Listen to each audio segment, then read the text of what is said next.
Yeah. Someone got gun on that dirt. Yeah. Yo, if I were podcasting, it would be insane. Knowledge flowing like the sweetest rain. Professor Bear on the mic, spreading wisdom wide. A bear's thoughts, that's my pride, I can't hide. With the voices in your ear, changing the game. If I rule podcasting, every thought we'd ignite. In a world of chatter, we'll just walk in the fight. With Professor Bear, we're climbing to new heights. A Bear's thoughts for task, shining bright in the night. Topics from the heart, never sounding the same. God laughs at debates, never dull or bland.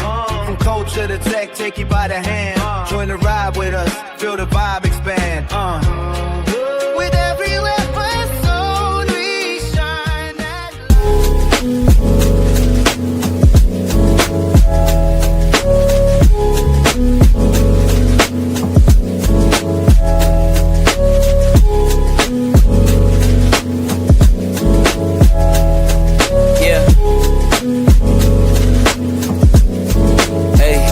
beginnings on the cusp.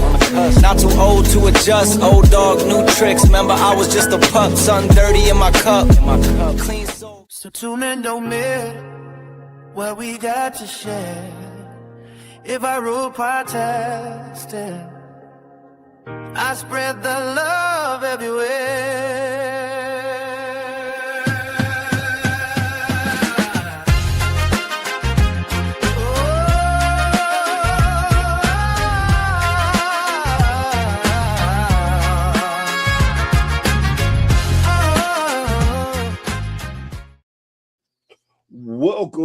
Welcome, and thank you for joining me today. I am Professor Bear, and this is A Bear's Thought. And 2026 has been just an amazing year already. I have gotten to talk to so many great wrestling podcasters from all over, but I have to be honest. This one I've been looking super forward to just because there is not enough women representing in wrestling. And with me, I'm all over the place and I don't like change. But if you're going to grow, you have to change. So as you may or may not know, I am on TikTok now. And being an old man, it sucks because you have to learn new technology. And look, I'm used to Facebook. I'm not going to lie. I'm that old man. But I'm in TikTok. I'm getting to meet people and talking. And I see this podcast. And oh my God, I immediately fall in love with these ladies. They just have such a buzz about them.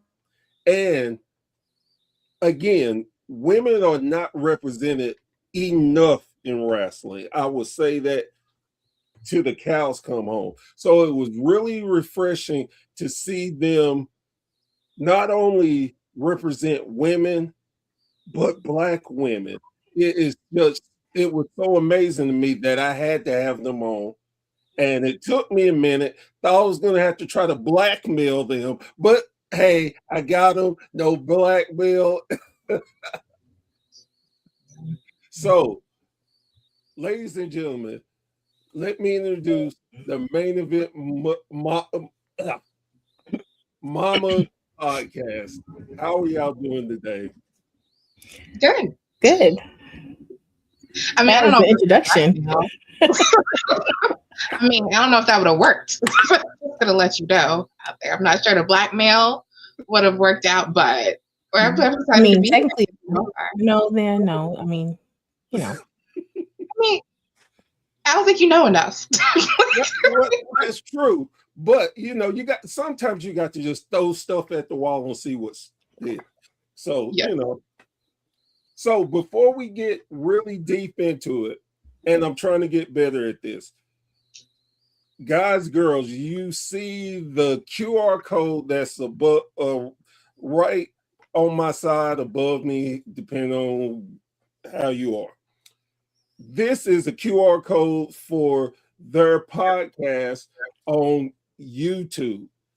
Please, please, please go to their YouTube page and watch some of their stuff. I promise you, you are going to love it. They are just amazing. So, with that being said, I always start my podcast out like this. How did you all become wrestling fans?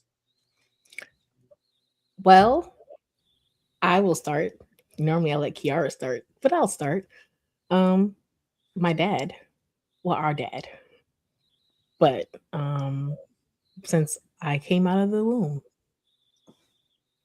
But she has more of a in-depth thing. Both of her side of the family watch wrestling versus it was just me and dad and them. That's pretty much it. Nothing really extensive. I mean, Wicked to the point. I was like, mad at it. you got to understand something. We are sisters. So that's the first draw. We are actually sisters. We're technically half sisters, but nobody believes in that half situation.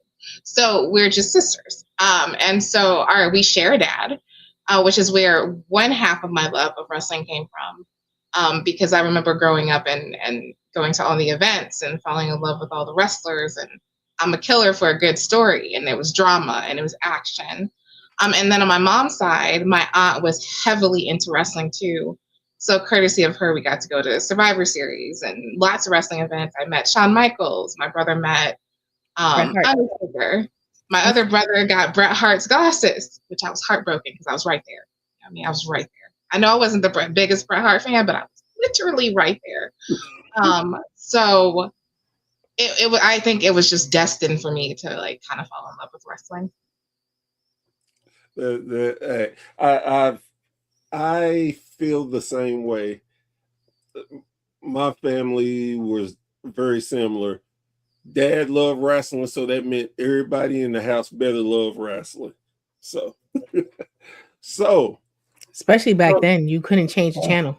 You had man, to watch whoever was watching TV. You had to watch it. There was can't do nothing about that. no. Well, and then with my father, when wrestling came on, you better either shut up, get out the house, or just become a fly on the wall, but no noise. It was so bad that our friends knew what time to come to either get us out the house or not come over. Because my dad would cuss a kid out. Back in the days when you could cuss kids out, dad would do it. So, with that being said, where does the translation from just being wrestling fans to becoming a podcaster, how did that happen? This is Tanisha's fault. Just so you know, this is Tanisha's fault. But I'll tell a quick story, but I'm sure she has a different take on it because we often find ourselves there. So we both found ourselves laid off at the same time. Last year? Yeah, last year. Mm-hmm. And so we just had a multitude of time. But beyond that, we had been talking about it for a long time. That year and the year before has been kind of difficult on like our entire family. And I know for me, my sisters have always been a great sense of like safety and fun. You can cry, you can laugh. And I had a lot of people I was dealing with in the world who were going through things. And I would ask, like, do you not have someone you can kind of like hang out with and like laugh? And they'd be like, they would find it the strangest concept that I have sisters that I just like go ham with and cry with and then talk about why I'm in love with Andrade and all the things. Like, I'm like, it became so important for me to try to give that sense of community and fun and laughter. Because I used to talk about them all the time. And people were just like, I wish I could meet your sisters. So this was my way of giving them to the world, because I just think they're hilarious. And when the world can seem so dark sometimes, you just need a little bit of light. Well, I'm just going to say that it was me. I pushed it after, because she ended up getting a job and I didn't. And I was like, so when we going to do this? Are you going to, I bought my mic. Did you buy your mic yet? Where's your headphones? No headphones. So I kept pushing it until finally she bought all the things and we did our first episode back in April. So tell me about that first episode. Well, before you tell me your emotions going into it. How did y'all feel? I'm going to say nervous and excited because leading up to our first episode, I think we had production meetings every day for hours, just talking about the structure, what are we going to talk about, what our first episode is going to look like. And to record it was one of those, all right, we're doing it, but it felt natural because it just felt like a conversation that me and my sister would have, or our sister, we will all have. It was just, we were on the screen recording it. I don't think it hit us until maybe episode 2, 3, that we were actually doing a podcast for real. So that's, I'm gonna say that from me. I'm not 100% sure how she would feel, because she does most of the production behind the scenes versus me. I'm learning, but she is the one who drives that part of it. So she can see how she feels about that. I was stressed out. I mean, I'm just going to blatantly tell you, I was stressed out. I have a marketing background, so I kind of knew some things, but not everything. I knew nothing about podcasting, but I'm also very structured. I'm very organized. And so, yes, we did have hours of production meetings, because I was like, well, how are we going to do it? And how are we going to do this? And then, creating the logo and doing all the things and doing the website. Like, it just became one of those things. Hi, Candace. Hi, Candace. Hi, Nessa. It became one of those things where it was just a little bit of anxiety that just kept going. But as soon as we got in the camera, I was completely nervous the entire first episode. And then when I went back to edit it, I was like, this is, hi, Faith. This is a moment where we're just talking. You know what I mean? I just was like, it felt much more comfortable having my sisters there. And particularly Tanisha, because we mostly do most of our episodes together. So it was like, it felt like coming home, I think, after a while. Once we got, I would say episode 3 or 4. So if y'all going back and checking the catalog, I would start at 3 or 4. I wouldn't start at 1. I don't know what was going on there. But 3 or 4 is when we start getting into the swing of things. I think when you start anything, you have that almost that little self-doubt of how well you think you're going to do and anything. When I started, even to this day, I rarely go back and watch any of my podcasts. What? Just because I hate my voice that much. I love the guests. It can be funny. It can be very informative. But now, I have no problem hearing myself. But when I watch it back, there's somebody ungrabbed me. They undubbed over the tape, put this crappy voice over it. I don't know who keeps doing it, but once I find them, I'm going to hurt them. But anyway. That's right. Oh, wow. It's real serious. I mean, I feel like, especially when you're so we did a lot of taped episodes before we went live.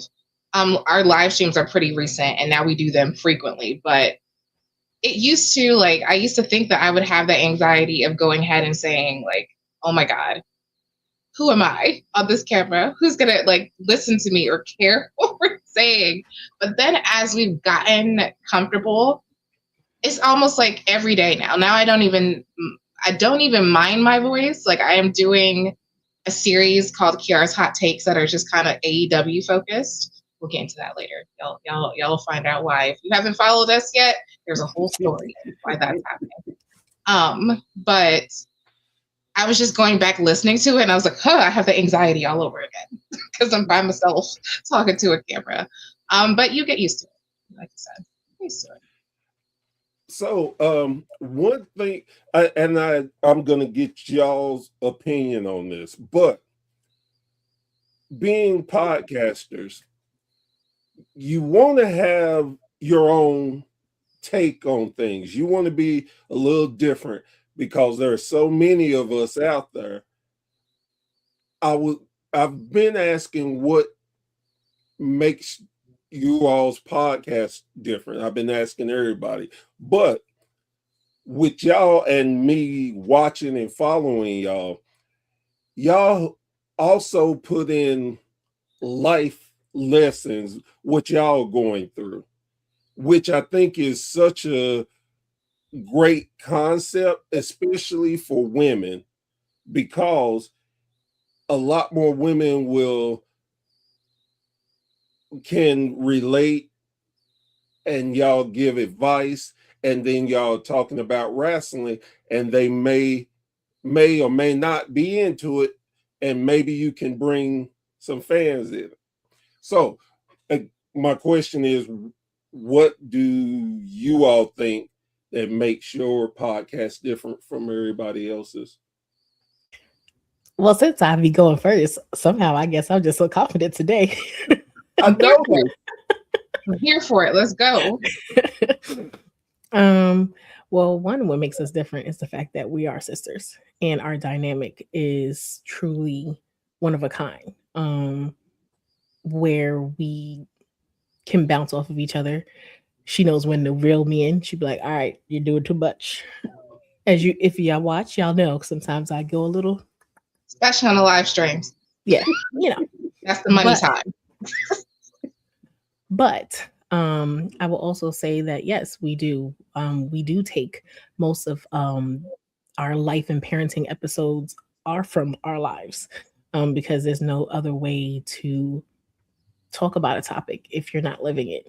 I don't think we like to live in a facade of what over here is so sunny and rainbows, and if you're spanking your child, you're terrible. Why would you do such a thing?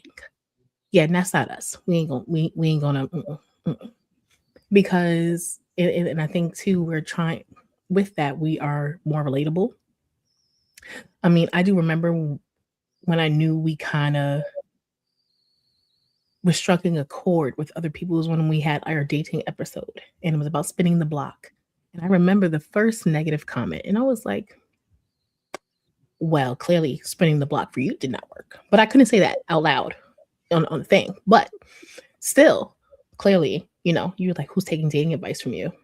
We weren't giving you dating advice, but clearly you spent the block and it did not work. So now you're mad. But it's okay. So I as we keep going and looking forward into 2026, it's just we're going to keep being ourselves authentically and not worrying about if you like me or not, worrying about if you can relate to us or not, because if you can't, it sucks to be you. All right, let me stop. I think it's time for me to stop now. That was good. That was good. Except I just want to add one thing, because I don't think it sucks to be you, but I do think you probably haven't found something you like. So what we do intentionally, we split our episodes up. So we have life and adulting is where we talk about our kids, we talk about our relationships, we talk about adulting. Like right now I have a kid getting ready for college, and I was like, I'm stressed out. I'm as stressed out as he is stressed out. I'm more stressed out. I don't even want to talk about college right now. and college essays. Like I'm pretty sure next week's episode is going to be all about college essays and how you're supposed to teach your child, but if you happen to be a journalism major, your kid does not want your help. That kind of thing. But we offer a lot of different things. And also we even have a true crime podcast that we do. So, and if you drop by our lives, you don't know which side of us you're going to get. You might get the wrestling side, you might get the relationship side. If you hit us up with our midnight confessions, we are drinking, we're talking, we're laughing. You don't know what So I side you feel gonna like get that day. those are but those are the moments that I feel like everyone finds it relatable one way or another. But spinning the block, I just want for that one person out there, clearly it worked. Happily married over here. And I'm 3 years in, so you know. Say, yep, work for us. I don't know about anybody else, but for me in particular, I can say. So I would say this. I think that was very nice because one of my things I've always said is, you know, they have this button called off. If you don't like my stuff, use that. Amen. Amen. And again, I don't want to be disrespectful, and I don't want to make it where people don't enjoy my show, but some things I'm not apologizing for. And yeah, if I got to get there, I go there with a smile on my face. So, what do y'all think about the current state of wrestling right now? That's a big question. Which current state? How many states? Which promotions? Like, there's a lot going on. So, just the current state of pro wrestling. Do you think is in a good space? Do you think it's going down? Do you think just what your assessment is of the beginning of 2026 with wrestling? I could say that I think I'll go first. I was like, I'll let you got that ponder look going on over there. No, I'm trying to figure out why my kids be loud when I already told them to be quiet. See, you see that synergy? I could feel something was going on over there. I think I love the way things are kicking off for a lot. I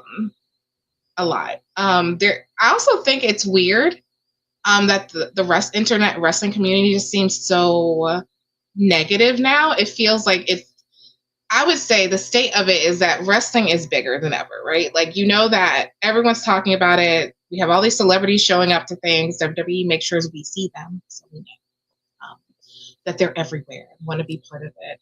I think it's still exciting, still kind of unpredictable in some cases. So I say it's kicking off well to me. I feel like they took some of the lessons from 2025, especially WWE in some cases, and they're, bringing up fresh talent. They're freshening up the storylines. Like, I feel like they kicked the year off with a bang. I feel like we got so much to look forward to in terms of what TNA is going to bring to AMC. And then even like AEW, I had a blast watching Dynamite yesterday. So I think that it's kicking off in a really exciting way. I'm a little disenchanted to see a lot of the internet wrestling community's like negativity about it, because to me, wrestling's supposed to be fun, right? Like, I don't personally attack anyone. That's one of the things you will notice about our podcast is we try to stay as positive as possible. There's never going to be any disrespect.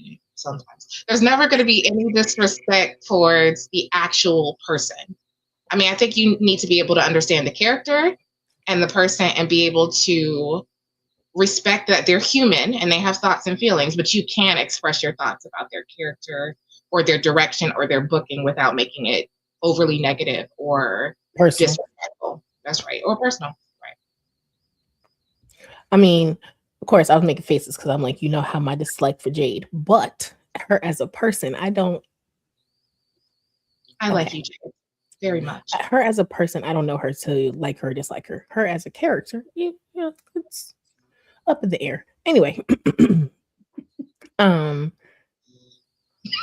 would say Only because I would say from the reason I said that is because someone, I forgot what podcast it was, but they were talking about her character or that she doesn't have any real talent to go up against right now. And I agree. I agree that it looks to me similar to how it was at AEW. And that's why I had such a take on her having a championship and her doing all these different things, because it's like, one, you need to bring yourself up. Two, who you fighting? Like, what's going on? And even it's proven, even in their booking. Yes, she mentioned. I'm saying her name wrong. So sorry, but she is a great talent. But now she's on the shelf. Then we got BFAB. But then who else is she fighting? Like, y'all don't know who else. We're on the SmackDown yet. But I'm just saying, but we've had so many, like, I guess they're trying to tell a story, but it's just still not there. It's like they don't know how to think out the box when they don't go with the story that they already had planned, right? So we already know it's supposed to be Bianca and Jade, or Naomi and Jade. They don't have, since those two players are not in play anymore, it seems like they don't know how to jump in and think of a new idea. And so that is something I would sit here and say when it comes to certain storylines. Because even like I can sit here and say with Mercedes, I don't know what they're doing. I think, right, hold on. The reason I'm saying that is because she's lost titles, right? She's losing titles. She's going up against Willow. Ooh, I remember Willow, right? Yeah. She's going up against Willow, but I feel like I don't know what direction they're trying. Are they trying to show that she's keep having mental breakdowns and like I don't understand that storyline. So to me, I feel like you have no clear direction on what you're doing, because tell me why we're now bringing her down. Why we were building her up all the way up here, and she was having all these titles and she was winning every title, and this is where she was going, and now all of a sudden she's falling, but it doesn't make sense why now y'all are making her fall. Like, make the story make sense. And I think that's where most storylines now are not making sense to why we're doing it, right? There was a rumor that Roman's coming back. Okay, what he's about to do? Who he fighting? Who he got an issue with? We don't know, because we know, but I know. I'm like, we know, but it's still like y'all just trying to grab these names to bring them back. Just like the rumor is Jericho's coming back, but why? Who is he? Who is he going? Hi, John. Who is he going up against? Like, what is the purpose? It made sense when John Cena was still here that if he came back, he was gonna go against John Cena. But now John Cena's gone. So who is this the storyline for now for Gunther, that they're trying to make him a legend killer? So now he's going to slowly take everybody who's retiring out. So I would just say the state of wrestling, yes, they may have taken certain things and it's starting off good, but it still leaves questions. Just like NXT, right? Obafemi just leaving his thing in the middle of the ring, and now everybody's like, what are you talking about? What happened? Where are you going? What's happening? Like, the story was not giving us clear direction of what's happening. So that would be my only gripe. Okay. Where they are. Well, let me retort some of it and try to help you understand some of the things that they're doing, particularly with Mercedes. She won all those titles. She can't hold on to them all.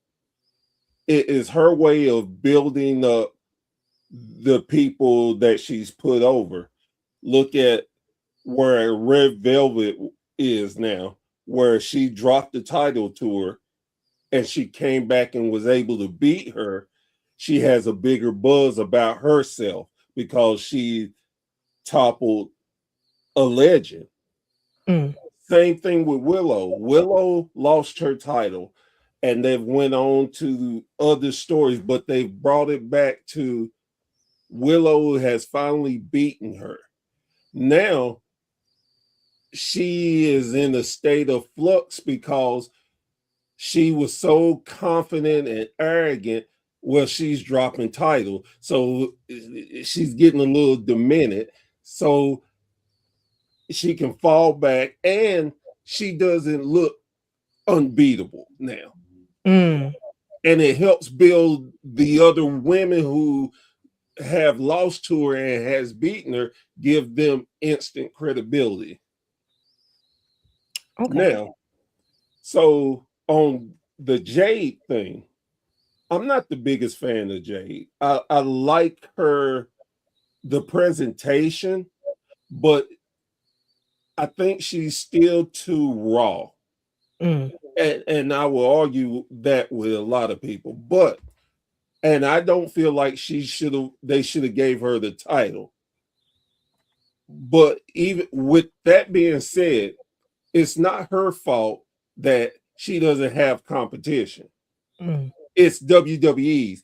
When you don't have enough women in the division, and some of the women you got them doing nonsense, you have to keep contenders there. And no disrespect to B Fab or oh god, Me Chen. Me Chan, thank you. I was gonna say Keith Leaf wife, but I love both. I love both of them, especially I give B Fab a lot of credit because she is starting to get better. Yeah, Her she's gotten a in-ring lot work better for is sure. getting better. But does anybody think they're gonna beat her for the title? No. And no disrespect to them either, but they were just fighting for the US title and they couldn't beat Chelsea Green. Now, again, it's no disrespect to the people and their work, but it's the fault of WWE when you don't have enough people to legitimize a championship. That's right. Tiffany Stratton, you hadn't seen her since she got beat. I've heard rumors she may be hurt. I don't know. But She was just working out in the gym somewhere. She was hurt at first, though. Like I we know. saw I'm not her saying she fall. wasn't. She definitely was hurt at first, but then if you don't have women, like Jordan Grace is coming up, which is going to be fabulous. Yes. They're moving NXT talent to build up your roster, which is good. You have to make people contenders and make it worth me watching. Why in the world would I want to watch Cody Rhodes take on, I don't know, Otis? No disrespect to Otis, but he's not that level of a superstar. So you have to build you cannot have a main event roster if you don't have a great middle card, because just like Seth got hurt, you got to have people ready to move up to be able to get, if they get the chance, get that ball and run with it. Yeah. And then they bury some people like LA Knight, for example.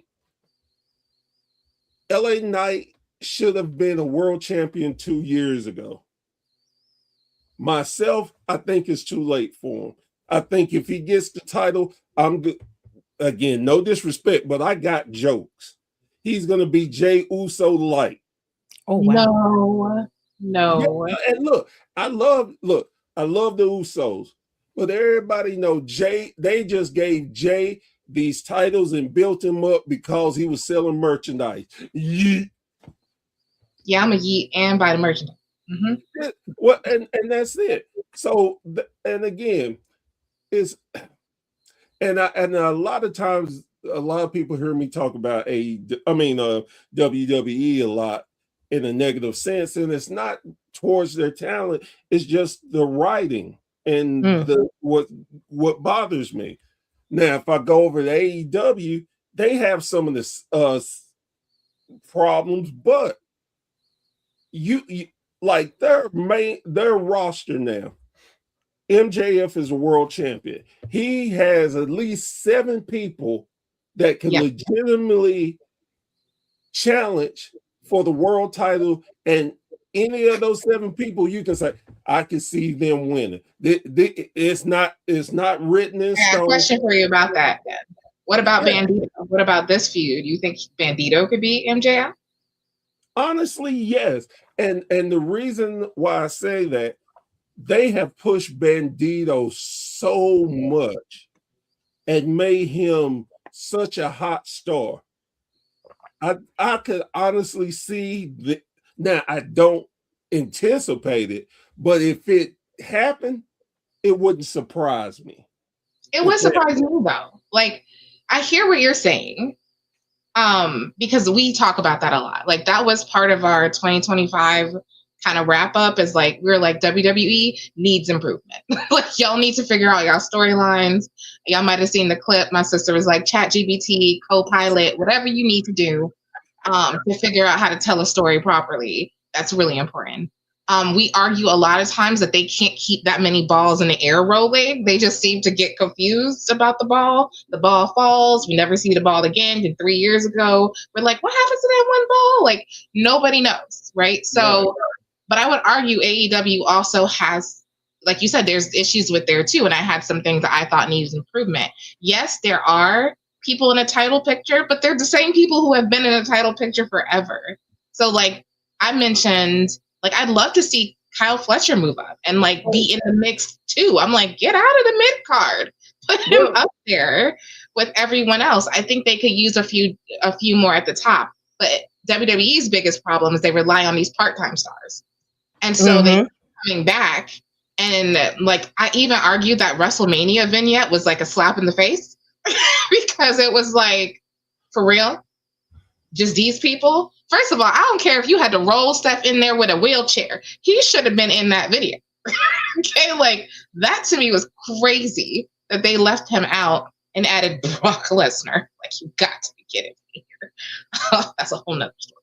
But my biggest problem with them is exactly what you're saying. Like, this is one of our reoccurring themes. Where is the rest of the talent? Why are you not building them up? You do have people who could be superstars at a higher caliber, but then you leave them. Like, why you got Julia with Kiana? We still don't know why y'all together. Like, you gave Julia the belt back, and that's great because I think she's great. But my knowledge of her is based on what she did to NXT, because we haven't seen much in terms of wrestling from her in WWE's main roster. But I would argue that's because no one defends titles. So that's how the are other thing. They don't building up defend people if no one defends titles? It's like, oh, wait, when's the last time that title was defended? Nobody knows. You know how many times I didn't know who the tag team title holders were? I was like, wait, who? We'll be on a live and I have to ask my sister, wait, who has the tag team titles again? Like, I forgot. Don't get me started on their tag team division.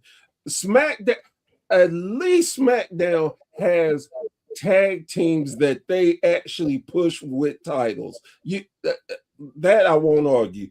But Raw, man, look, let's see. Man, Tozawa, come here. You ain't doing nothing. Let's go get these titles, dog. Man, nobody cares. Nobody. And man, the last title defense was like 7 years ago. So you got to defend it now. You don't try to act like you got some care about these titles now. Well, they do. That's why they put them on the Usos, though, because they need to heat them up again. So it's like they gave them to the Usos to heat them up. But they were already getting heated up with AJ and Dragon Lee. They did amazing work. But I would argue on SmackDown, they like killed the fire tag team division that was. Like, I was tuning in for the tag teams. I was like, all right, Motor City Machine Guns, I see you. I see DIY over here. I'm seeing the Street Profits. I want to know who fighting. Everybody fighting over the same thing. We had Andrade and we had Dragon Lee. Ray Phoenix, and then we had Ray Phoenix.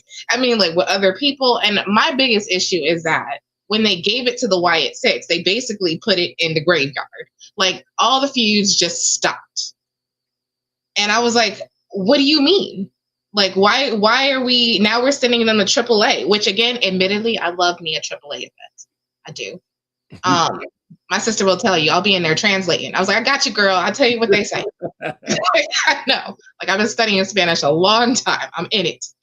But it's like, again, the biggest concern with me is that you can't seem to manage to keep all of these storylines straight and keep them all running at the same time.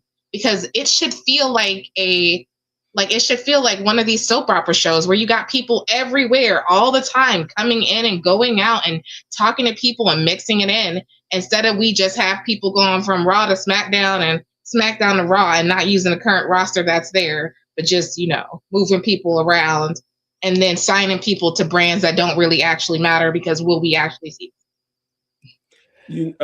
oh my God. I wasn't going to talk about the split brands because it don't make any difference now. You can just show up whenever, challenge for titles that on a brand you ain't on. That's right. Okay, so I wasn't going to talk about that. But I will get into the AAA TNA thing. I love the TNA thing, though. Not now. I mean, but before. Well, here's my issue with both of them. Let's stay with AAA.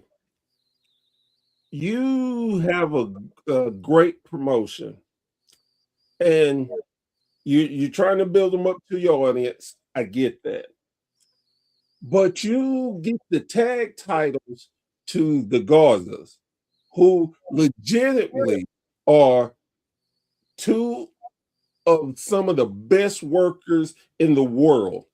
Mm-hmm. But y'all job them every week on SmackDown. Exactly. And then we're going to turn around and send them down to win the titles. So you're saying that their people can beat our jobbers. Mm. How does that? But then, hey, you know what? Let's make Dom Mysterio the double champion. I mean, that was good. Now I liked it. I'm not saying I didn't like it, but what I'm saying is it undermines the talent that is there, and you want to make them feel important too. Mm-hmm. Now, TNA, NXT. Name me an NXT. NXT star that's won the title over in NXT. What do you mean? I said it wrong. I heard it in my head. You mean the TNA star who won the NXT title? Is that what you're trying to say? Yeah. TNA stars that's won the NXT title. No, none. And that, we talk about that too. That was one of my grapes, as in, like, I would love to see, like, if you're in a partnership, I would love to see the other brand taking ours. Like, let's tit for tat. Let's do it, because then now you're giving me the story and understanding why we're connected. Because if we're only connected so I can take stuff from you, but you can't take nothing from me, but you can come over here and get exposure.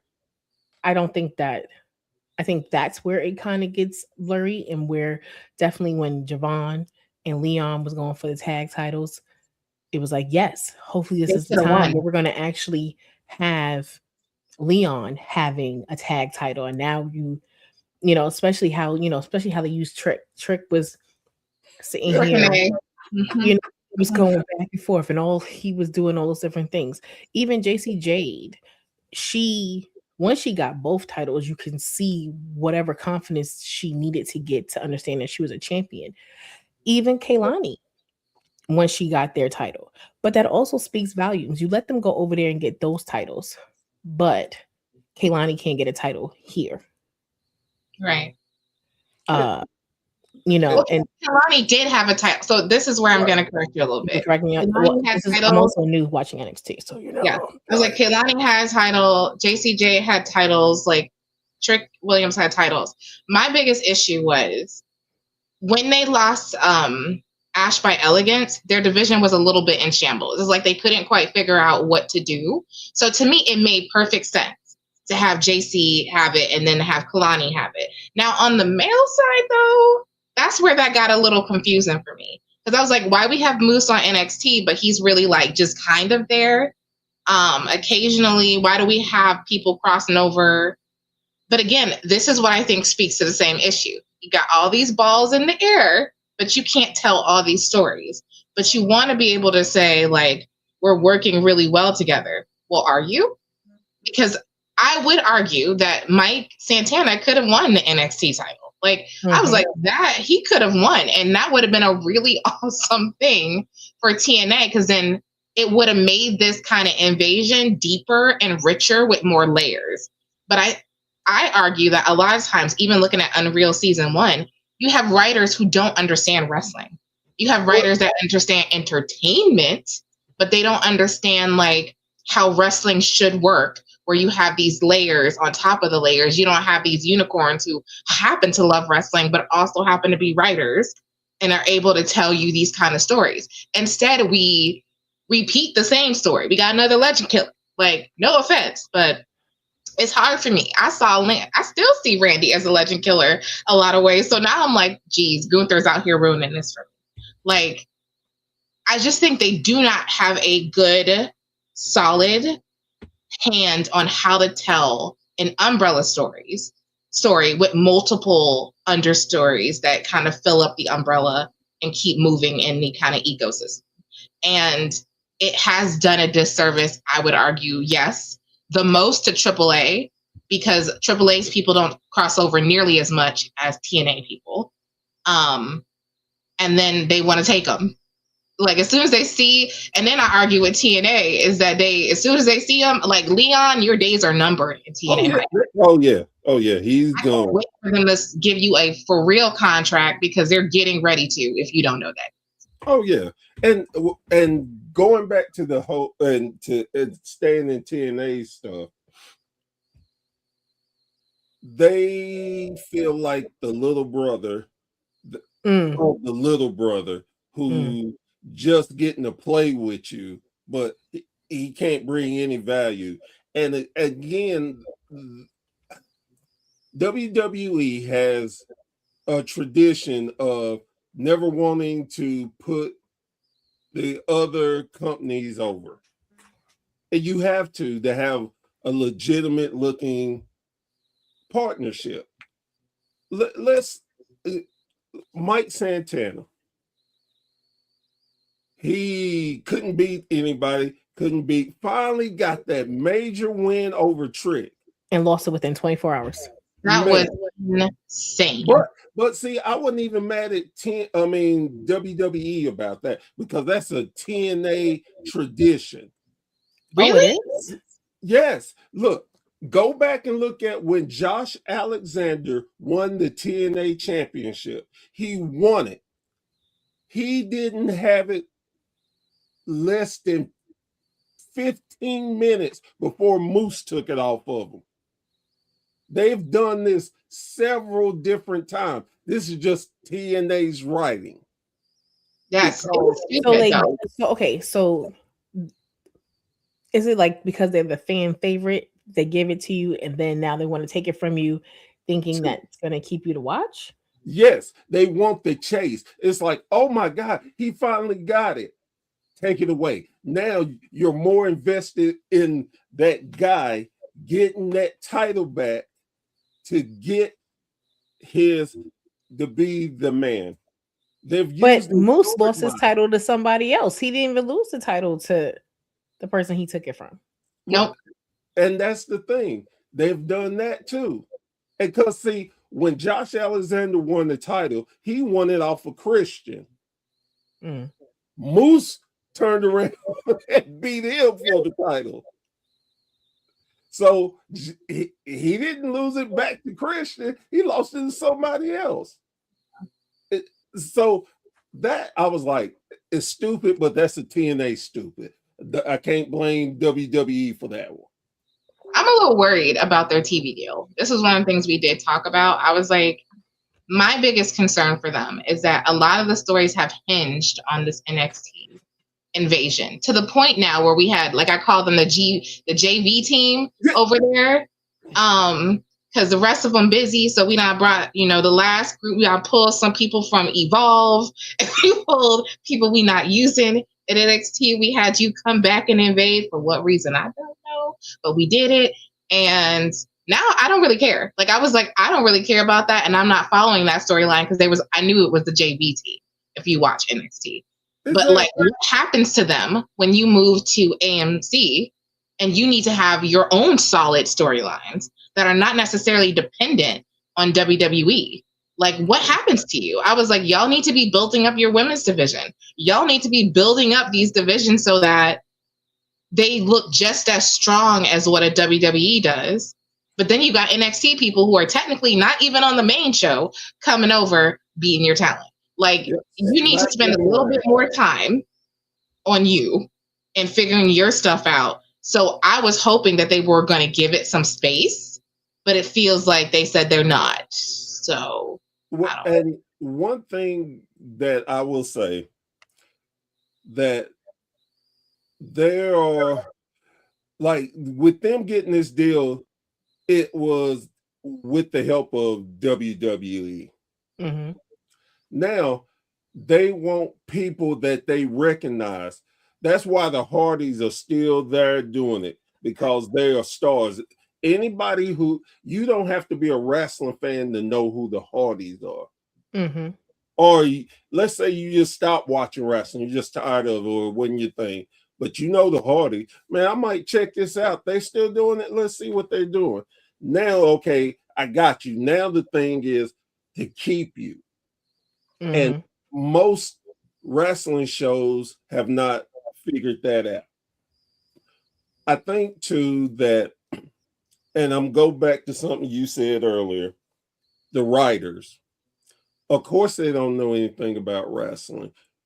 They don't care about wrestling. It's entertainment for them. And because they write stuff to quick shock people and to do just silly stuff that doesn't sit right in the wrestling world, they think is great. And they're trying to catch the casual fan. They do not care about us, the serious fans, because they know, oh, you know what? We can put whatever, they ain't going nowhere. If they go, they coming back. Now, what makes them nervous though is, oh crap, there's an alternative. Not just an alternative, they got a big alternative. They put money in their stuff too. Hey, they for that whole year, well, couple of years, they tell that lie. Well, we don't look at AEW as competition, but we're gonna counter program everything they do. They got pay-per-view. We're gonna put on pay-per-view the same day. They know AEW is competition. Mm-hmm. And they were trying to subtly throw salt in the wounds. The problem is when you do stuff like that, it can turn against you.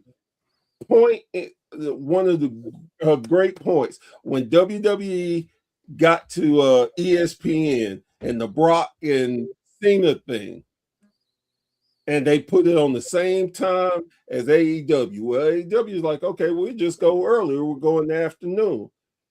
Now, WWE probably thought, great, we won. No, that backfired because more people like, hey, I like the afternoon wrestling because after that, I still got time. I can be with my family. We can do stuff. That's a great idea. Now that if AEW keeps doing that, watch. I guarantee you, WWE going to try to do the same thing. I mean, technically they do when they go to Europe. Yep.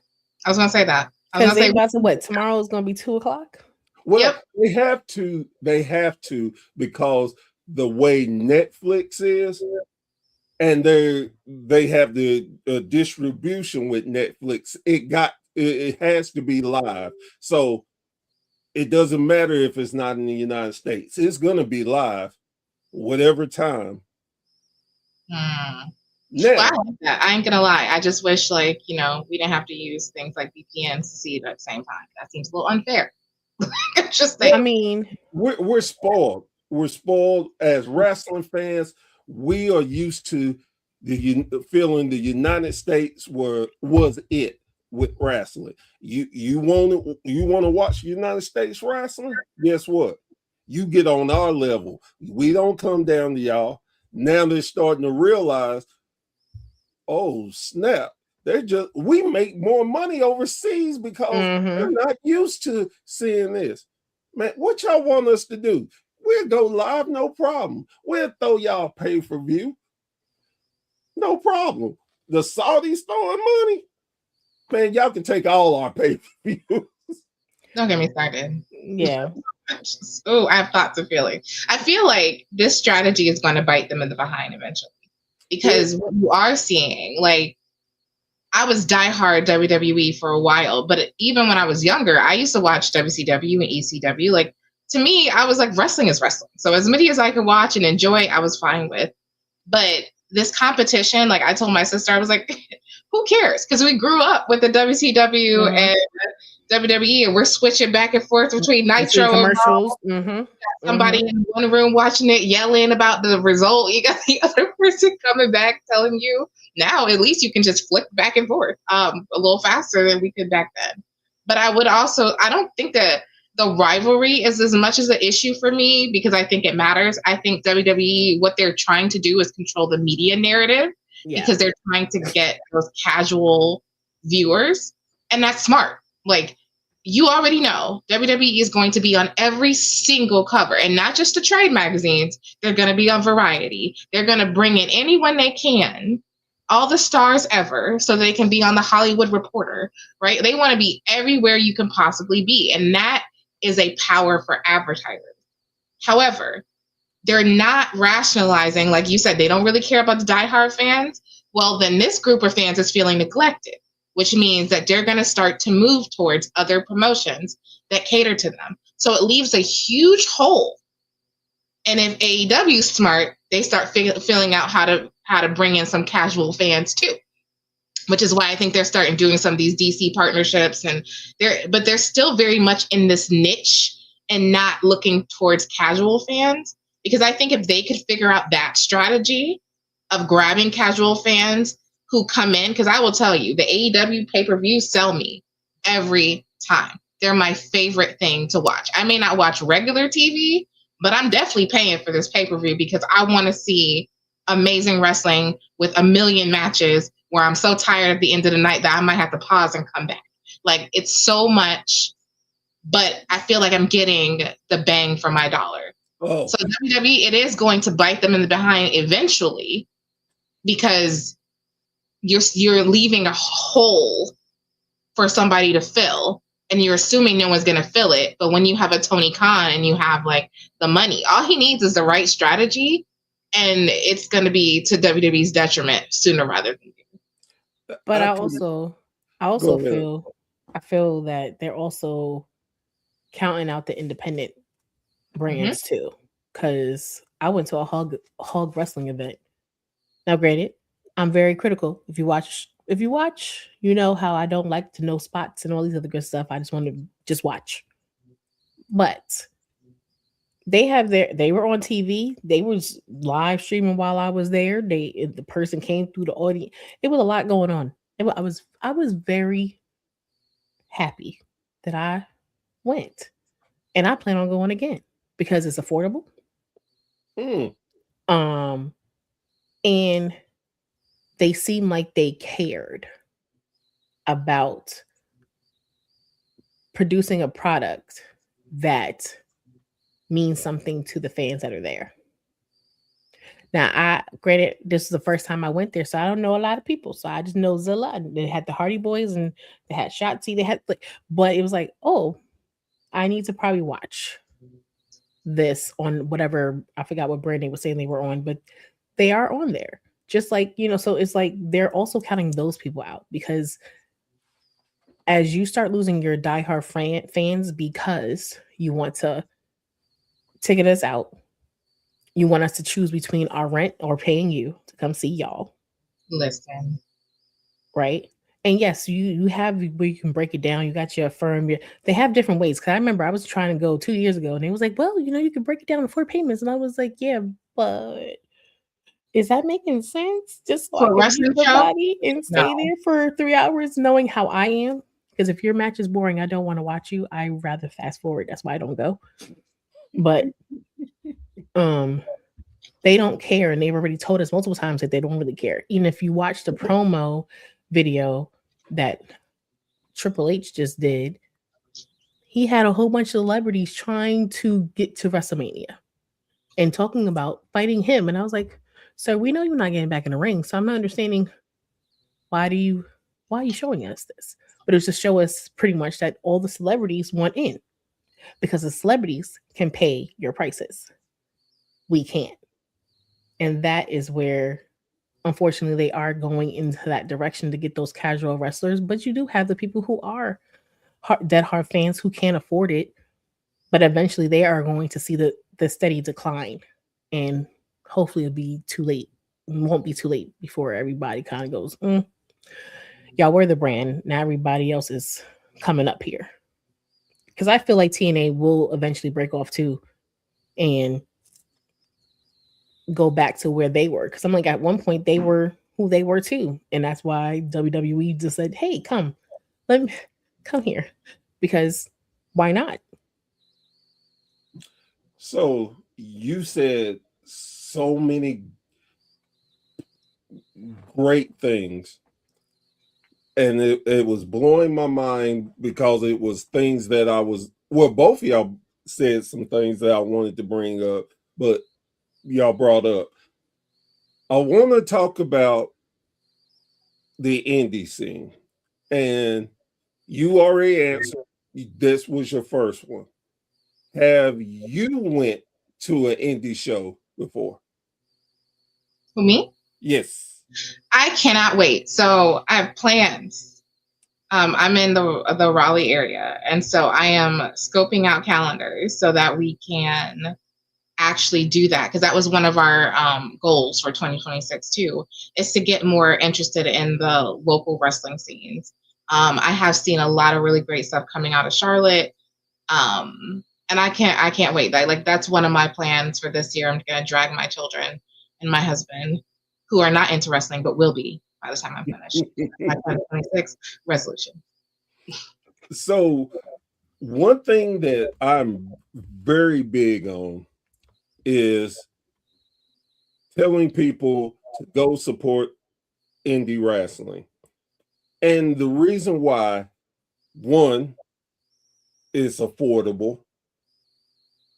Two, you can actually have conversations with wrestlers. You can talk with them. You can meet them. Three, now I would never say that they're better or worse than the majors. What I would tell you is the feel of going there is different. As much as I go, sometimes I do this little simple thing. I will close my eyes and just listen. Mm. And if I can't tell how many people are in that building where it sounds like I'm in a room, I'm in a stadium with 2,000, 20,000, that means that show is good. The crowd is hot. They give that type of energy. And the wrestlers, they may be new, young, whatever, but they're giving their all to learn, to make sure you're entertained. Mm-hmm. And you never know who you will see starting out, then later on can be a world heavyweight champion in WWE later in their career. That's why I think indie shows are great. I will tell people I think you will have a great time. Now, will you go to any indie show and it'll be great? No. Just like anything else, you got good ones and you have ones that need to be ran out of the country, beat down with sticks, Not put tarred and feather. They need to just so that type of thing. But with all the issues in wrestling, I can't. would you say that us as fans, even though we complain and oh this, that, whatever, would you say that this is part of being a fan? That's our fandom because we want to we have an ideal of what we want, and when they go a different direction, we kind of lose it sometimes. But then we still have somewhat of a trust that they're going to course correct and make it better. Or what we didn't even think we wanted, and turns out like, oh my God, I want more of that, please. Thank you. Thank you. I mean, I'll definitely say it's both. I know when I'm gonna use JC Jade because that was something that we definitely talked about. When she won, we both looked at each other like, why did you win? I'm Which not is understanding. Why did you win? Like, because we felt like, and we still feel like they overlooked Jada Parker. Why is she not getting a title, but you got one? Where'd that come from? Then you get to be double champ. Wait, what? Why? When did that happen? And then it became, oh, okay, I see you.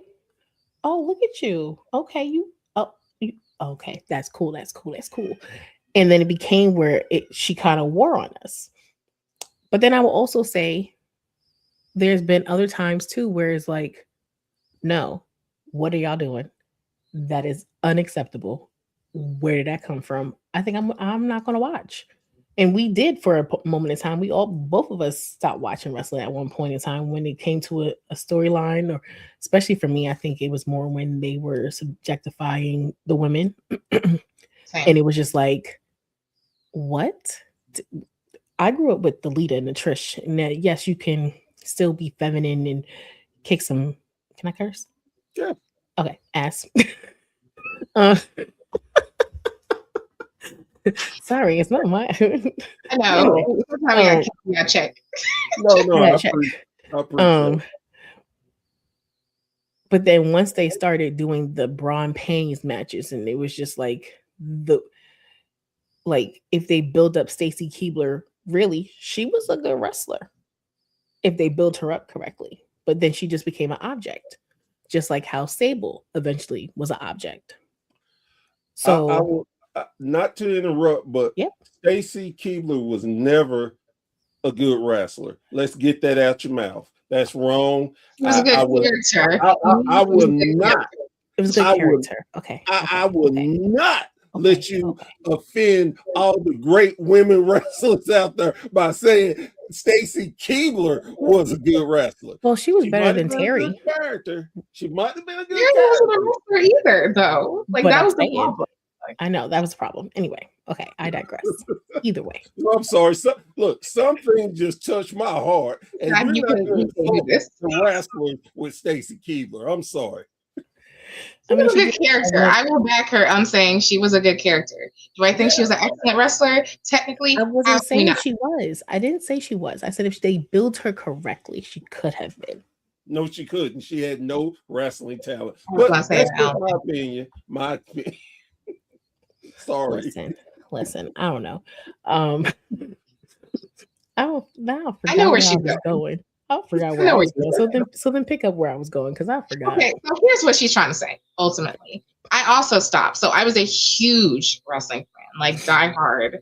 But around like the time I turned 16, it was a lot of objectifying. It was a lot of the bra and panty matches. It was the muds. It was the pools. It was the tough enough where if I could just see your boobs, it'd be great. And that was not the image that I felt like I wanted to continue attributing to life. Now, things shifted. And I remember my sister coming to me when, she was watching Total Divas, and she was like, listen to me, like, it's different. You got to come back. And I was like, absolutely not, because I just do not think so. But around that time, my brother took me to WrestleMania. And so I kind of still kept tabs on what was going on. But there was a period of time where it just was a mess. But it was so easy for me in 2020, when I was just looking for normalcy and calm and kind of comfort, to come across the WWE network and fall in love all over again, right? And really, like, oh my gosh, Shawn Michaels is in charge of something else? What's happening?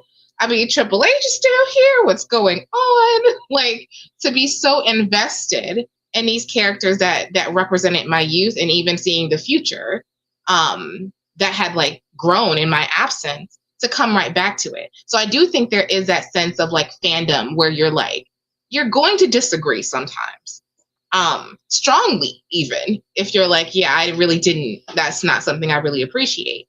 But a true fan just kind of will find their way back to the thing they love anyway, because it's a lifelong relationship, right? Like, it's one of those things that just is enduring. And I think as fans, we're allowed to have those strong feelings one way or the other, because if not, why would you care enough to spend money? Why would you care enough? Like, we both got Roman merchandise, you know what I'm saying? Like, she got Wreck Everyone and Leave. I got Show Up and Win. Like, it is really necessary for me to have that kind of commitment. My daughter has Becky Lynch's The Man shirt, like, and that girl didn't watch that much wrestling. She was just in. She's like, I'm into Becky. Let's do it. To develop those kind of relationships. I just think that's a natural connection with fandom. But I also think there's a level in which it gets toxic, right? And we need to work as a community to cut out these AI images that are inappropriate, to give wrestlers their space and not stalk them, to like not go to the airports with stuff and want you to sign 900 things when you're just trying to get home. Like, I think we need to remember that they're people, and that easily gets lost in the storyline of it all. I couldn't have said any better myself. The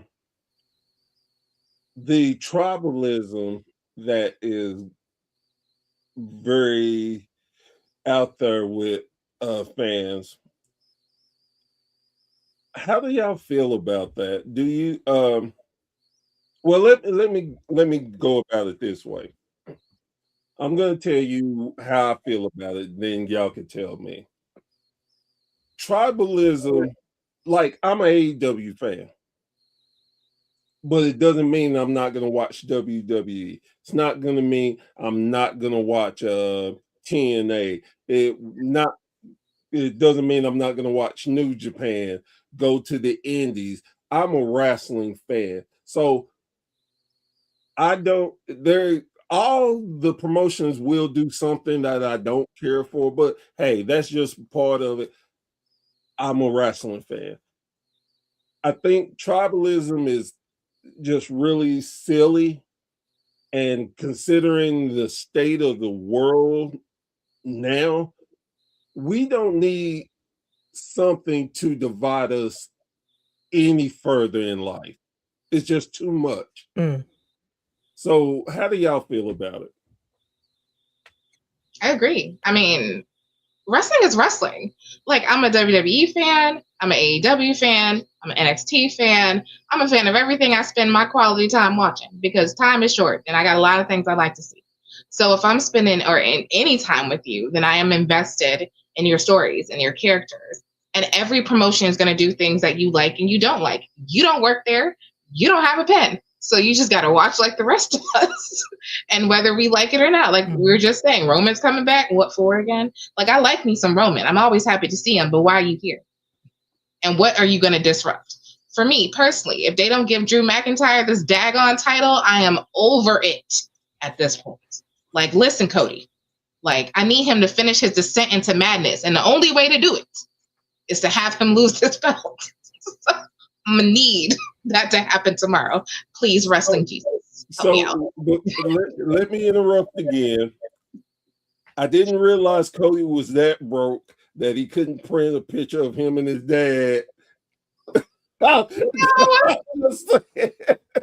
I was like, you sure you don't got one in your house? Like, come on, Cody.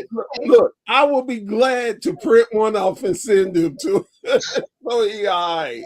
I was like, We can this make a is what blanket of it pissed if me you want. off. You could sleep with it. You know what I'm saying? We can get one for your daughters and your wife. You can have a master comforter of your daddy's picture if that's I what was you gonna say, hell, I made shirts for him. don't know.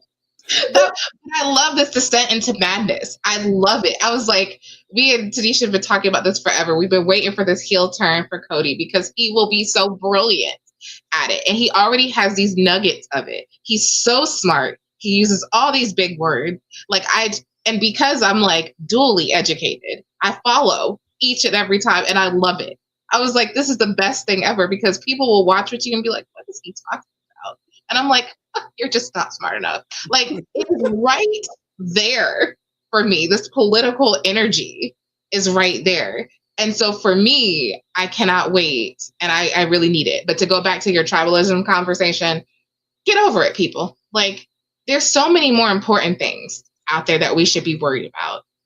I mean, y'all need to be paying attention to what's happening in our country. Pay attention to that because that's what you want to be tribal about something. Pay attention to the things that are going to impact you on a day-to-day life lesson, not necessarily entertainment, because again, we can't impact that. Whereas I will argue politically, you could go vote, you can do things, you can contact senators, blah, blah, blah, blah, blah, whatever you want to do.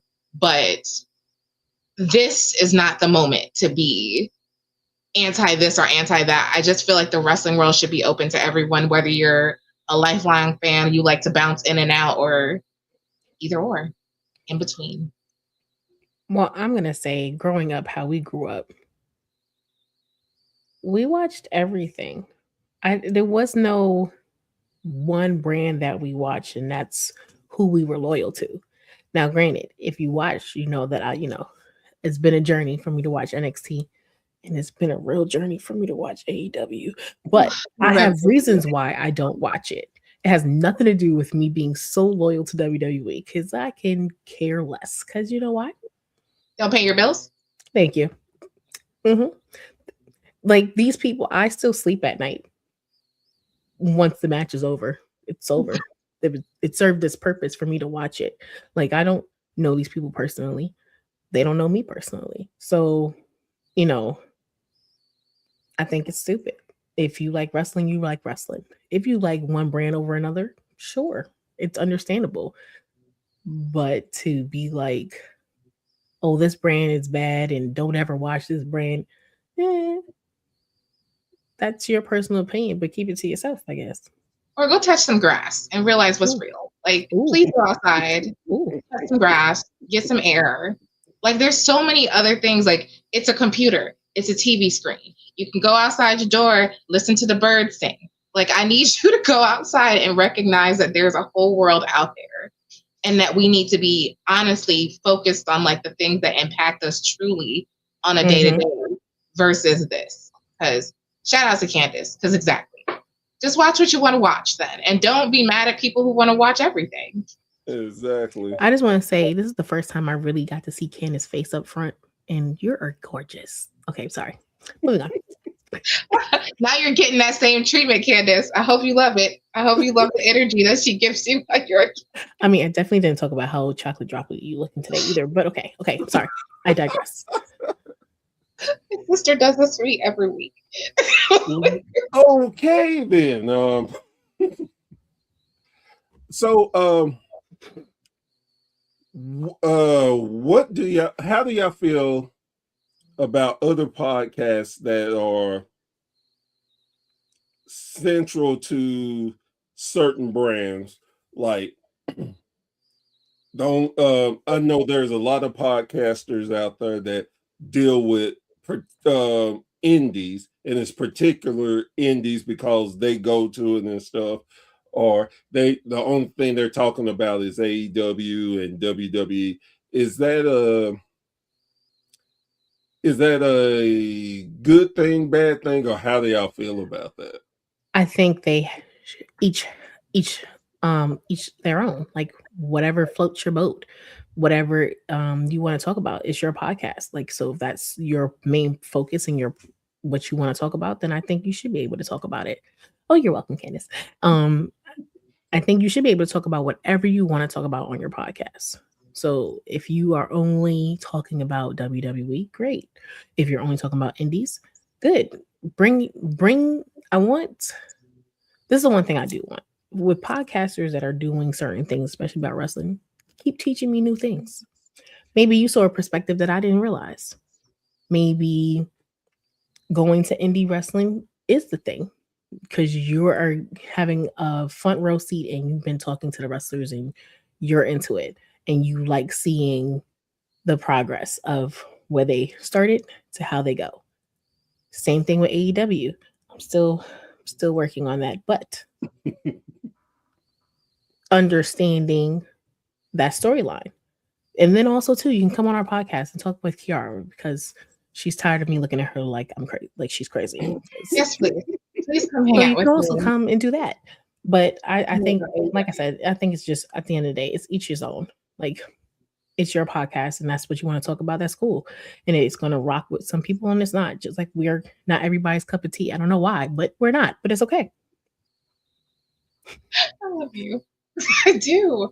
But I will say, I absolutely second everything she said. But then also, one thing I would tell you is that it depends on your goals, right? So I think what's really important, like with our podcast, we focus on WWE at first. It was mostly WWE, and then it was NXT WWE, and then it was TNA NXT WWE. And this is why, like I mentioned it earlier, I have a set of shorts that I'm doing that are focused on AEW. Because one, I love my sister. She don't watch enough on a weekly basis to have these deep, in-depth conversations. And so I don't get to invite people into our world who are just whatever tribalist to AEW. But don't bring that energy over here is what I tell everybody. Like you can keep that energy where you're at, but if you're interested in the conversation, you're welcome to come and, join and talk. And we have no problem having these conversations. Like if you come to our lives, we talk about everything.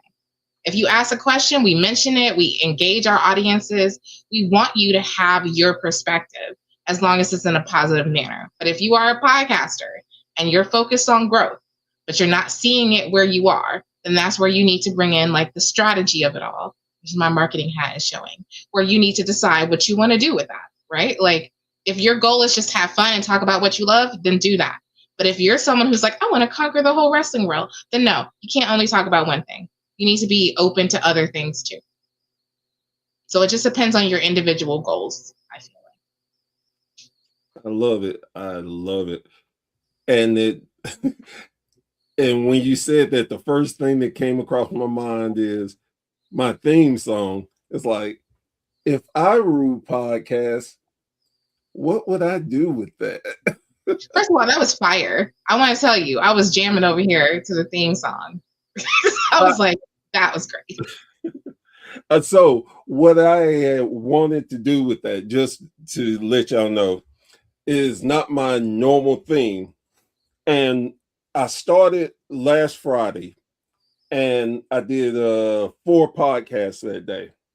And I am a night owl. So most of my creative ideas come at night. So I'm tired, want to go to sleep.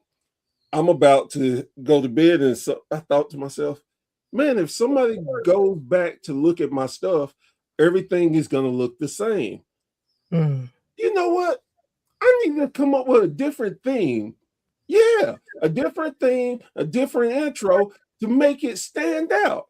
So instead of going right to bed, I did that. Now the music. Now I'm an old guy again. So I am listening. I have a CD player. I don't know if y'all can see it, but it's right beside me. I got 1,000 and thousands of CDs that I burnt and didn't label them and stuff. So I go through sometimes and listen just to see what's on them. I might find something I don't have because I transfer most of my stuff to the computer. So I'm sitting there listening, thinking and stuff. And Curtis Blow came on. And he said, if I ruled the world. And I thought to myself, you know what? That'd be fire if I rule podcasting. Mm. I was like, yeah, I'm gonna steal that. So then it's like, well, I ain't about to write no. Look, I ain't that talented. I ain't about to write jack. But man, all this fire computer AI crap, man, went put that stuff in there, and bam, I again, That's right, John. CD. I'm so I am so that person that just like, okay, I think that's good, and I put it out. I didn't really listen to it because I got caught up in the music. I got caught up in the music, not to the words. So when I'm getting ready to do a show like with us, I'm sitting there doing different things, and I hear a word. I'm like, oh snap! I didn't know that said that. Oh snap! I'm like, that's fine. That's fine. All right. So that's how I came up with that, and I appreciate it. It seems like everybody loves it. I'm like, oh snap! I might have to keep it as the theme. So I mean, that's what happened to us. We were playing, and I was like, "Hey, we need a theme." And then, like, as soon as we heard it, we knew. We were like, "This is fire." But this is my opportunity to plug our Patreon, because here's the thing: I like to do songs all the time now. We had songs for Survivor Series predictions. We had our holiday jam, which was fire. Okay, like that thing was playing over and over at my own house. I was like, "This is a song." So if you join our Patreon, then you actually get a front listen to our songs. They're on those specific posts. You do not have to pay to be a member. You can just join and get the song. that is very cool. But we're getting ready to drop our soundtrack for season 1. So oh, cool. excited about that, because we have songs for each of our segments. We have a speed round where we go through the upcoming event. Songs. She loves the song. It's only 40 seconds too, so she's like, "You better the first." I'm like, "No, it's only supposed to be like 4 segments." So we have a speed round song. We have our parenting sound. We have an adulting song, like that introduces our segments. So like I said, feel free to join our Patreon and you get your front row seat to our music. That is so cool. And I have to say that y'all are very similar to us, because if you go to our WSN page, and that's at thewrestlingsociety.com. If you go to our page, we have music, and we actually had a couple of artists do exclusive music. Oh, nice. And they are fire. And sometimes I think, oh, that's fire, because of just my mentality. But honestly, they are very talented people. They did a great work for us, and very thankful. But and also since we're plugging, let me plug our wrestling app. Will be back this month. We have a wrestling app, and we show different types of show. We do cartoons, documentaries. Cartoons. Yes, we're gonna have all of the rock and wrestling from the 80s. We have movies starring wrestlers. We have you got the Marine times 5. 1, 2, 3. We have some indie promotions. We have some of their shows. We have so much, and the best part about it is free. Yeah, ding ding ding. Free ski. So everybody knows a free show. It is coming back, and we will definitely keep everybody abreast of it. I tell you, if you're a wrestling fan, you will appreciate our wrestling app, because we try to think of so many different things for fans. But getting back to my guest. Wait, I saw, hold on. I saw this comment and I got to put it up. John out First here. off, I know who Curtis Blow is. Do I know his songs? I don't know. I have to listen to it, but that doesn't mean I don't know who they are. Thank you. And I saw this one I have to put up. Yeah, they've been begging. Okay, so this soundtrack, to give you a little background, once I released the theme, and then there's so many that keep coming that we decided to put together a soundtrack. I'm working on it, y'all. I mean, listen, your girl got a day job, a night job, a business, the kids, a husband. I mean, I'm trying. I'm coming. Doing the best I can.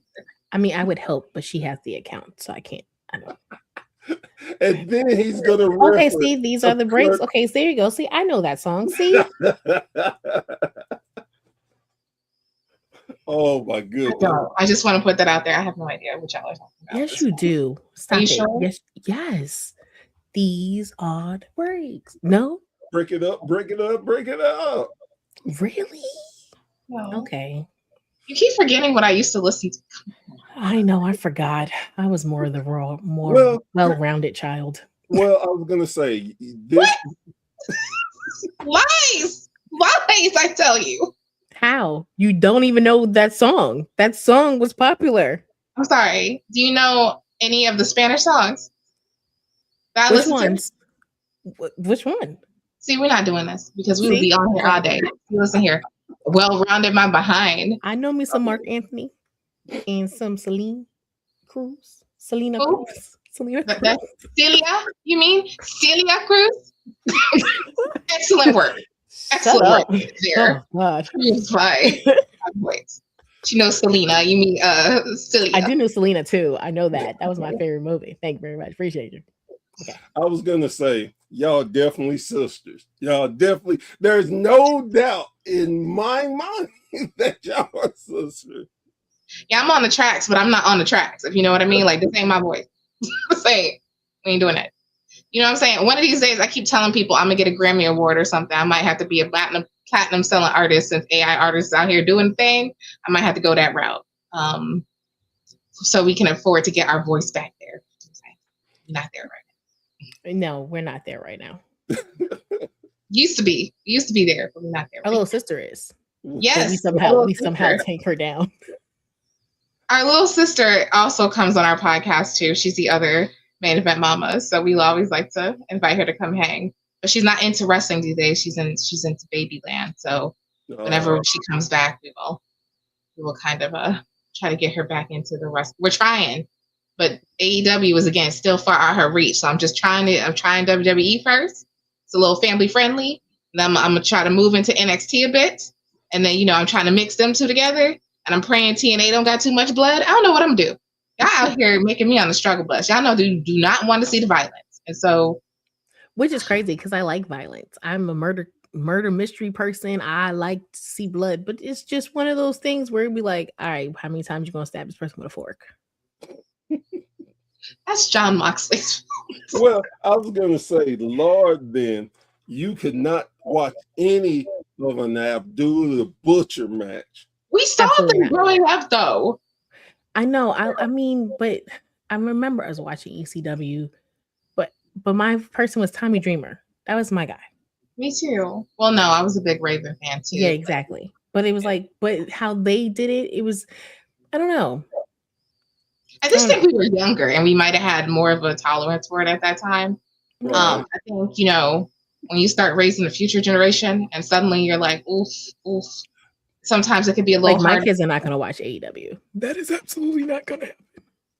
Well, actually, my kids could, but they don't want to. But my husband does come downstairs to watch it with me when I'm screaming, particularly when someone's going through a table or flipping the wrong way or falling something. I'm like, oh my God, you got to watch this. And then my husband will be like, what's wrong? And I sit him here and I rewind the entire video. And he's just like, why do you watch this? I was like, did you see him go through the table? Did you see it? And he's like, I love you. Good night. So I fell asleep on AEW because I was so tired. But well, I mean, it was until 12 o'clock. I mean, I'm just saying. We also fell asleep. We didn't make it. I had to watch it again the next day. Okay. Right. I'm going to say she didn't make it. I still. Well, what? I knew I was keeping track of us who won and who didn't win. So I was awake. I was just quiet. This time. normally she goes to sleep on me, or she just cuts out and she's like, I've seen enough. I've seen enough. And I vaguely remember in my exhaustion that day that there was a conversation around, I do not want to see this. What is happening? I Why did. I is said Darby I'm Allin gonna doing turn. this? I This said is I'm too gonna turn much my for camera me. off now, but I'm just gonna leave my mic on. That's why I said I do remember saying that, but that People doesn't mean I said she was was. really watching it. I wasn't Anyway, there. I'm sorry that we are taking over your show. How? No, What were you hey, about to say? I'm just it's saying, all people said good. she was actually watching it. It's not like I was there in person. I mean, I hear her. That doesn't mean I believe her. That's what I'm saying. I got into bed and I was sitting there watching it, and my wife, she was in the living room, and I saw Shelton Benjamin throw John Moxley, and I let out this roar. She's like, "What's wrong? What's wrong? You okay?" I said, "Yeah, I'm fine. It was just this wrestling." She's like, "Oh." Yeah, She's like, I thought I do was that. coming to save the day. What happened? I do that. I scream, and then like I remember when I was watching, like I finished AEW today, and I was like, oh, this was good. But when I was watching the pay-per-view, my kids were like, they were like, Mom is yelling, but she's okay, Dad. It's okay. She's yelling, but she's fine. And then when I came out to get dinner, they were like, why are you yelling? I was like, y'all yell all day. Don't do this to me. Don't be disrespectful. I was yelling for a purpose. You just be yelling for no reason. So, and I have no problem expressing my utter joy or displeasure while I am watching wrestling because I am that in tune to the situation. I'm sure tomorrow is going to be an insane show. So it is what it is. I was such a too cold Scorpio girl. Okay. I really was. New Jack, he reminded me of the people around the block. So I wasn't the biggest fan. I lived in the hood Not at that the time. people around the block. I mean, I lived in the hood at that time. I have a New Jack story for y'all. Ooh. So I am from and live currently all my life in Knoxville, Tennessee. If you know anything about Knoxville, Smoky Mountain Wrestling was based here. Okay. Jim Cornette would have shows at the Tennessee Valley Fair, which would come in September. Well, this particular year, my buddy's mother, she worked the gate so we could get in free. And they were having the wrestling match. So my buddy knew how big of a wrestling fan I was. So we went to it.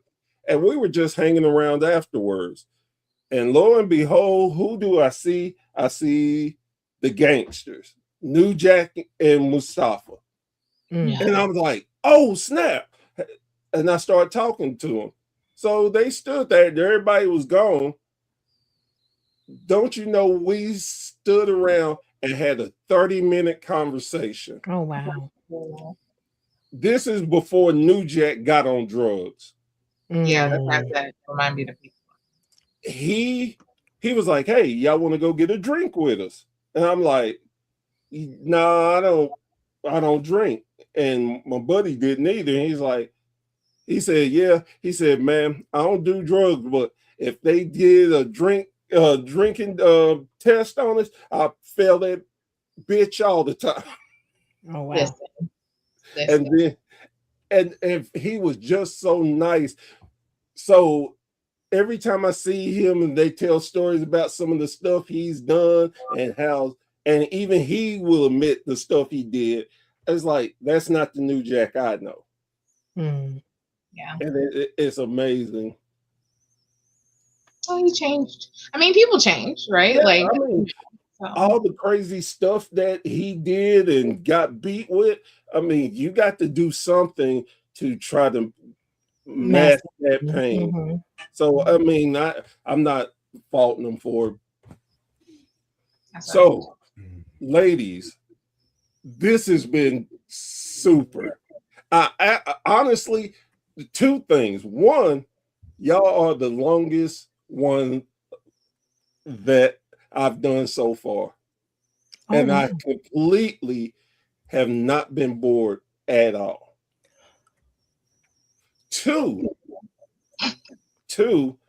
I had another podcast set up and I just Did we mess you up? We're sorry. I'm so sorry.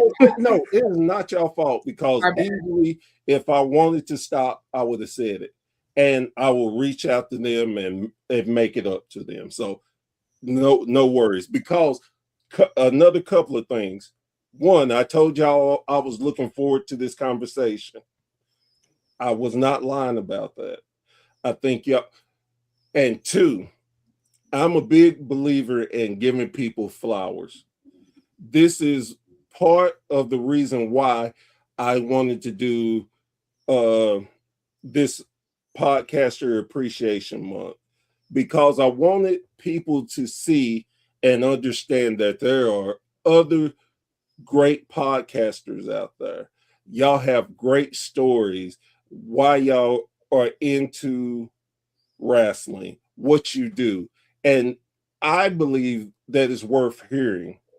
And I love giving people their flowers, especially when they're alive so they can smell it, they can enjoy them. There's too many times that people pass away and then we want to start crying and, oh, I wish I would have told them. I am not that person. I want to give y'all flowers and thank you so very much for doing what y'all do and continue growing and doing what y'all do. I'm so proud of y'all. And it's not like we knew each other so tight, but y'all make me proud for being a wrestling fan and so much for what you do for the women. It is amazing. Thank you. Thank you. I mean, I know we're not the only. This is he. Thank you, John, for that reminder. I want to make sure we mention this. Thank you so much. I mean, I think we've really grown. I know myself, I've really gone to love podcasting, and it means a great deal. I would say probably to both of us, and I'll let Tanisha speak to that a little bit more. But this has been such a fun journey. It's been such a fun community to be part of. There's a lot of other podcasts that we work with and we partner with and we hang out with. I mean, if you have had a chance to see our Culture Clash Network, we're part of Culture Clash Network. And we have these amazing other podcasts that cover a variety of subjects for the culture, but also not always. I mean, we have sports podcasts and more wrestling podcasts. I want to shout out the Humble Roses podcast because they also, and particularly you mentioned giving roses, they also do that for a lot of the wrestlers who may be unsung heroes of the industry and amazing talent. So I also want to reach out. But beyond that, like if you guys like what we're doing, you can absolutely follow us, but also check out CCN, our Culture Clash Network. A lot of times wrestling fans are football fans, and the Sports for You podcast is fire. They're catching fire of their own as they're going through all the seasons. I know nothing about sports, so I can't really, marry that better. Go Jaguars. What she said, I think. We have a variety, I said, of other podcasts that really highlight amazingly talented creators with great stories. So you can also find us on cultureclashnetwork.com, where you can see all the variety of them. And I'm not too ashamed to admit I was trying to steal y'all away. I don't care. I tried, and it didn't work. And I'm glad it didn't work because it shows how loyal y'all are, and I appreciate that even more. But the podcast that you mentioned, will you Humble Roses? I'm mad at y'all because I reached out to y'all and I wanted y'all to show. So please. You know what, Dallas? Come on the show. We about to have a problem. Dallas. No, I get it. And in all honesty, I get it. It sometimes it's hard to get people together and stuff, and you just don't know what people really want. As I went through this whole journey, reaching out to people that I don't know to say, hey, would you be willing to come on my podcast? I want to celebrate all of us. people nowadays, you just don't know their true intention. That's So true. I don't have any ill will toward anybody if they didn't want to come, but I definitely wanted to, and hopefully, and I know y'all would definitely tell people, hey, he's legitimate, he cares, you're gonna have fun. So I know that. So I'm also going to tell you, yes, you reach out to Humble Roses, but you need to reach out to Marks and Mikes. They're a good time That's too. right. They're a good Works time. tonight too, big time. They had DJ Ashton Martin on there not too long ago. They had D'Lo Brown. but I got a quick funny fact about D-Lo. Uh-oh. Did y'all know D-Lo started out here in Knoxville? No. Smoky Mountain Wrestling. He was one of the gangsters, thugs. Wait, what? Really? Aren't they the same Nope, thing? Isn't nope. a gangster? Fuck. I'm so confused. Well, no, the gangster was the group. The thugs were their little minions running outside. Oh, doing okay. stuff. Okay. I got it. I So got it. if you go to Smoky Mountain Wrestling, look up the gangster. And you will look, and if you look up the gangsters, one thing that's going to pop up is New Jack's rant that made white people wanted to kill him. Oh. Oh, I'm looking. It was that bad. It was that bad. It was that good. Jim Cornette was so proud of him because it did. Jim Cornette, a white man? Yes, yeah, but Jim understood to get that heat, and that's what he did. And he knew, hey, these black guys going to all these white towns. He wanted that heat. He got it. So if y'all don't go look it up, it's on YouTube. I promise y'all gonna be like, I'm gonna look it up. oh my. Now I'm nosy. I'm like, I gotta see this. I gotta find it. That's the next thing I'm gonna do before I log off for tonight. I had other things to do, but this is the focus, clearly. So again, I thank y'all. I appreciate y'all. I would do everything in my power to continue. I try. Every time you're like, you don't. This is a standing situation with them.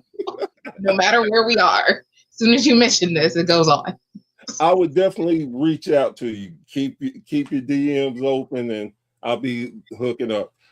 But I feel so proud because women in wrestling don't get.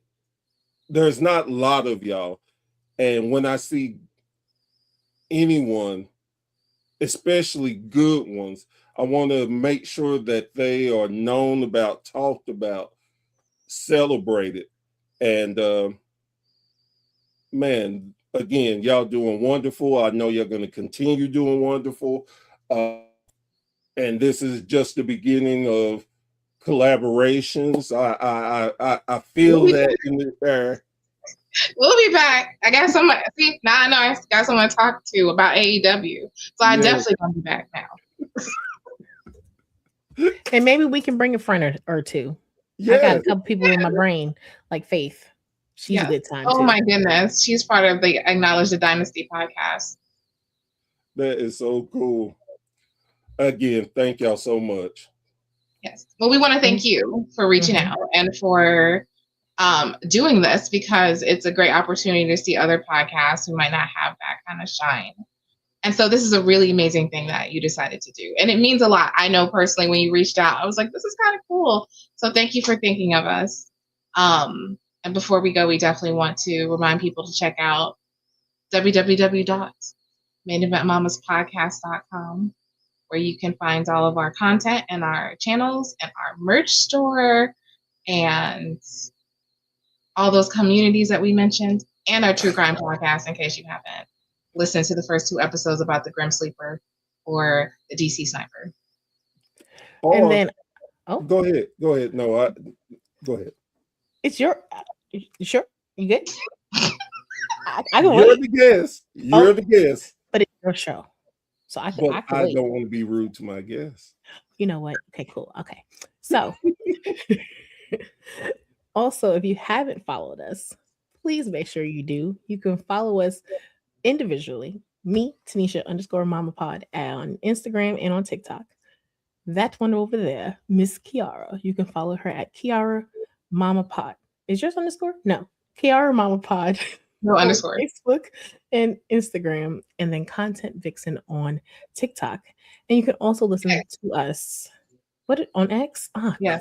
that's right. I'm on TikTok. You're not on TikTok. Anyway, also you can listen to us on Spotify, iHeartRadio, Pocket Podcasts, Amazon Music, Amazon Audible, Apple. Apple. Yep, it's been a while. We've been on hiatus for a while. I haven't done this in a while. It's just her spiel. She's supposed to do it, and now she's on the struggle bus because we've been on vacation for the last week. It happens. It happens. She's like, I don't know, somewhere you can find. Again, if you hit up our website, you will find us, and therefore we don't have to worry about it too much. But we invite you to find us and talk to us and stop by our podcast. I was going to say they have no excuse, because if you're an old man like me, sometimes when people are giving their socials out, I don't hear it right, or I'm not fast. There's a QR code. Don't right. even try. I forgot all about that. That is you got ours. a QR code. Do not say you couldn't remember. You know what, girls? I was gonna listen, but I couldn't. Yeah, don't make the bear come looking for you. All I'm saying. You heard him. You heard him. You heard it here first. But guys, girls, thank you so much. This has been a wonderful, wonderful podcast. This is the reason why I am doing this, because I'm having such great fun learning about so many different podcasters, and we are showing you all that we can get along, we can collaborate, we can do anything. So I'm so glad for this. As I leave, I always leave out with this message. Please, please, please go support your local indie wrestling. I promise you that you will have an amazing time. If you take a family, your family will have a good time. It will create a memory that will last a lifetime. And you never know who you will see starting out that will maybe become a world heavyweight champion in a major promotion. You never know. So please show love and support to indie wrestling. So with that being said, I am Professor Bear, and I will be back around the campfire with more amazing guests and stories. So thank you for joining. 2 paws up, and we will see you next time. Y'all have a great evening.